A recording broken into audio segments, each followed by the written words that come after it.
नमस्कार दोस्तों, एक बार फिर से आप सभी का स्वागत है डेली नाउ 121 में और मैं हूँ संदीप पाल। बिहार चुनाव जैसे जैसे नज़दीक आ रहा है वैसे वैसे नीतीश कुमार भी अचानक एक्टिव होने लगे हैं। अभी तक जिन नीतीश कुमार की सेहत को लेकर तमाम तरह की चर्चाएं हो रही थीं, अटकलें लगाई जा रही थीं, कोई कह रहा था कि अब उनका जो मानसिक स्वास्थ्य है वो ठीक नहीं चल रहा है और सार्वजनिक मंचों पर जिस तरह का वो आचरण कर रहे थे उसको लेकर भी सोशल मीडिया से लेकर मीडिया में कई तरह की खबरें प्रसारित की जा रही थीं। लेकिन अब जैसे जैसे चुनाव आ रहा है नीतीश कुमार अचानक से सुपर एक्टिव हो गए। ये बात हम इसलिए कह रहे हैं क्योंकि बीते कुछ दिनों में नीतीश कुमार ने एक के बाद एक कई बड़ी बैठकें की। सबसे पहले उन्होंने जेडीयू के ही जो विधायक हैं, सांसद हैं और जो पदाधिकारी हैं उनके साथ बड़ी चर्चा की जो करीब 1.5 से 2 घंटे चली। और इस बैठक में उन्होंने किन मुद्दों पर चुनाव लड़ना है और जो सरकार ने अभी तक काम किए हैं उनको जनता के बीच कैसे ले जाना है, इन सब बातों पर चर्चा हुई। इसके अलावा सीटों को लेकर भी चर्चा हुई कि जेडीयू कितनी सीटों पर लड़ेगी। उन्होंने एक लकीर भी खींच दी है या कहें लक्ष्मण रेखा कि इतनी सीटों के पीछे जेडीयू को नहीं जाना है और क्यों नहीं जाना ये भी हम आपको बताएंगे आगे। और वो कौन सी सीटें हैं जो नीतीश कुमार छोड़ने वाले नहीं हैं।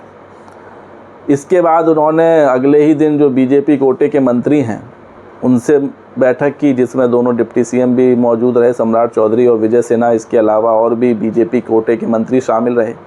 इस बैठक के बाद उन्होंने जीतन राम मांझी से मुलाकात की जो एनडीए के अहम सहयोगी हैं।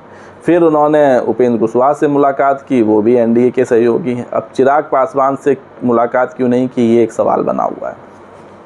तो इतनी मुलाकातें, इतनी बैठकें एक के बाद एक करना ये बताता है कि नीतीश कुमार मानसिक तौर से स्वस्थ हैं। और जो सवाल उठ रहे हैं और जो उनके आचरण को लेकर सवाल उठ रहे हैं वो अब क्यों हो जा रहे हैं, कैसे उठाए जा रहे हैं, अचानक उनका बर्ताव कैसे बदल जाता है, इसका जवाब खैर अभी तक नहीं मिला है।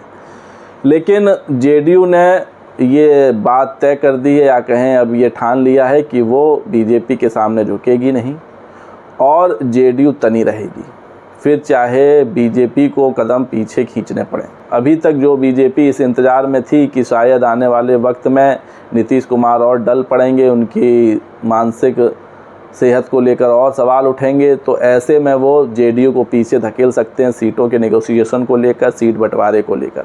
लेकिन अब जेडीयू ने भी साफ कर दिया है कि वो सीटों के मामले में बीजेपी से एक कदम भी पीछे हटने वाले नहीं हैं। ये बात इसलिए कही जा रही है क्योंकि अभी तक जितने भी चुनाव हुए हैं, चाहे 2020 का चुनाव हो, चाहे 2015 का चुनाव हो और चाहे 2010 का चुनाव हो, किसी चुनाव में भी जेडीयू जब एनडीए का हिस्सा रही है तो बीजेपी से कम सीटों पर नहीं लड़ी है।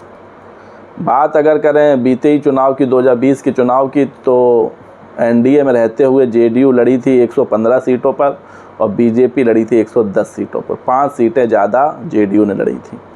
उसके बाद जब 2015 का चुनाव हुआ तो उस वक्त बीजेपी के साथ जेडीयू नहीं थी, महागठबंधन के साथ थी। वहाँ मामला थोड़ा टक्कर का था, आरजेडी के साथ थी। तो दोनों पार्टियाँ 101 सीट पर लड़ी थी। इसके बाद जब 2010 का चुनाव हुआ उसमें तो जेडीयू और बीजेपी मिलकर चुनाव लड़ी थी, तो जेडीयू 141 सीटों पर लड़ी थी और बीजेपी 102 सीटों पर लड़ी थी। तो सीटों का गैप बहुत बड़ा था।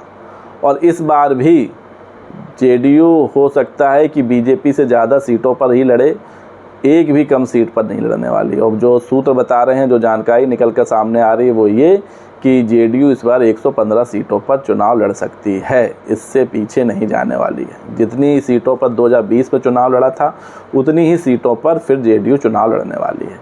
और ख़ास तौर से ये कि जिन सीटों पर चिराग पासवान ने जेडीयू को डेंट लगाया था, जेडीयू की जिन सीटों पर चिराग पासवान नंबर 2 या नंबर 3 की भूमिका में थे या स्थान पर थे, वो सीटें भी इस बार जेडीयू नहीं देने वाली है चिराग पासवान को। तो चिराग पासवान के फैसले को उन्होंने बीजेपी पर ही छोड़ दिया है और ये साफ कर दिया है कि भाई चिराग पासवान का मामला आप समझिए, उनको कितनी सीटें देनी हैं, कौन सी सीटें देनी हैं, क्या करना है, वो अब आपको फैसला लेना, हमारा उनसे कोई नाता नहीं। क्योंकि अब जेडीयू नहीं चाहती है कि चिराग पासवान को वो सीटें मिलें जिन सीटों पर जेडीयू का प्रभुत्व रहा है या उनका वोट बैंक रहा है। क्योंकि अगर ऐसा हुआ तो फिर से जेडीयू को घाटा उठाना पड़ सकता है। और दूसरी तरफ चिराग पासवान की मुश्किलें अब ये बढ़ने वाली हैं कि उनको पहली बात तो सीट कितनी मिलेंगी, क्योंकि अगर 115 सीट पर जेडीयू लड़ेगी तो जाहिर सी बात है बीजेपी भी 110 से कम सीट पर नहीं लड़ेगी। और मान लीजिए 110 पर बीजेपी मान भी जाती है तो भी 225 सीटें हो गई, तो 243 में 225 सीटें तो बीजेपी और जेडीयू को चली गई। अब बची सिर्फ और सिर्फ 18 सीटें। तो इन 18 सीटों में कैसे तीन दलों को बांटा जाएगा, ये भी एक बड़ा सवाल बना हुआ है। 18 सीट में कितनी सीटें मांझी को, कितनी सीटें उपेंद्र कुशवाहा को और कितनी सीटें चिराग पासवान को दी जाएंगी। अगर बहुत ज़्यादा निगोशिएशन किया जाएगा तो ये हो सकता है कि भाई बहुत ज़्यादा मान मनोबल पर जेडीयू और बीजेपी बराबरी पर आ जाएं। तो भी अगर दोनों पार्टियां मिलकर 105 सीट पर भी लड़ती हैं तो भी 210 सीटें दोनों में बट गईं। उसके बाद सिर्फ बचती हैं 33 सीटें, और अगर इन 33 सीटों में जो बताया जा रहा है डिमांड तो चिराग पासवान और मांझी की 40-40 सीटों की थी, लेकिन उनको मना लिया जाएगा। तो भी अगर दोनों को 15-15 सीट भी दी जाएगी तो फिर उपेंद्र कुशवाहा कहाँ जाएंगे। तो बड़ा टिपिकल सीट बंटवारा होने वाला है। हालांकि जो सूत्रों के हवाले से खबर आ रही है वो ये कि जीतन मांझी को एक बार फिर से बीजेपी 7 सीटों पर मना लेगी, 7 से 8 सीटों पर, और उपेंद्र कुशवाहा को भी डबल डिजिट में नहीं जाने देगी, उनको भी 5 से 6 सीटों पर मना लेगी। तो अगर ये दोनों पार्टियां 12 के अंदर मान जाते हैं, 12 सीटें इन दोनों को पार्टियों में निपटा दिया जाता है, तो हो सकता है चिराग पासवान को 12 से 15 सीटें मिल जाएं। और अब चिराग पासवान इतनी सीटों पर मानेंगे कि नहीं, ये भी बड़ा सवाल है। हालांकि वो मानेंगे इसलिए क्योंकि भाई वो एनडीए को छोड़कर तो जा नहीं रहे हैं, केंद्रीय मंत्री भी हैं और लोकसभा में उनके 5 सांसद भी हैं।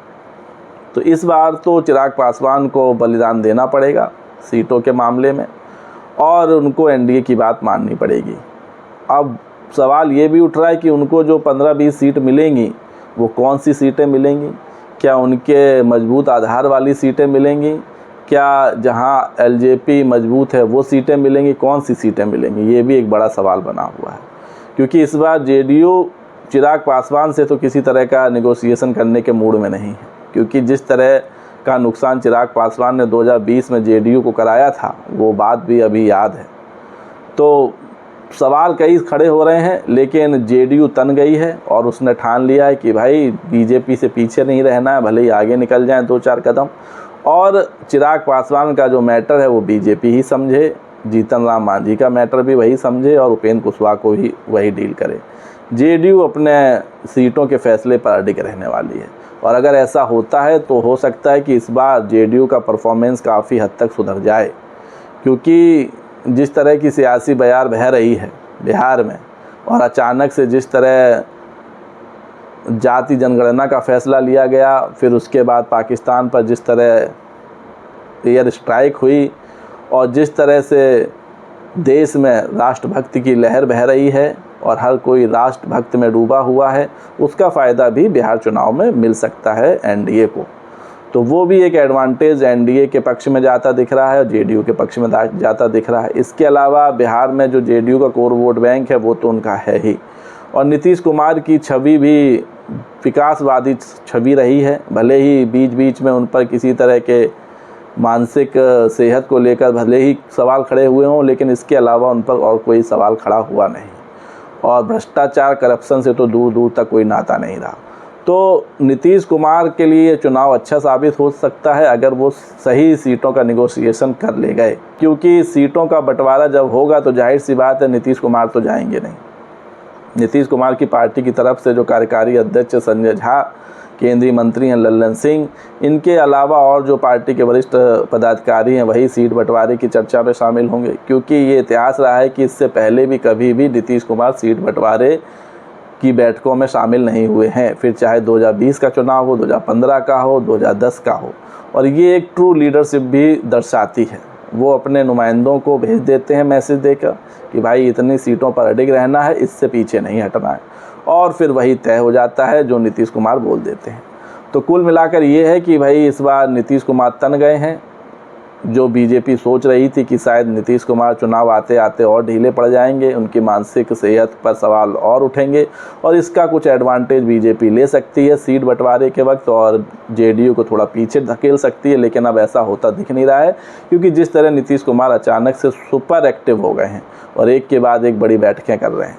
तो दोस्तों, नीतीश कुमार के इस अचानक हुए एक्टिवनेस और जो जेडीयू जिस एजेंडे को लेकर अड़ गई है, वो क्या बीजेपी पर भारी पड़ सकता है और क्या चिराग पासवान को बड़ी कुर्बानी देनी पड़ेगी सीटों को लेकर एनडीए में? अपनी राय कमेंट्स करके दीजिए। वीडियो पसंद आया हो तो चैनल को लाइक शेयर और सब्सक्राइब करना ना भूलिए। तब तक के लिए नमस्कार।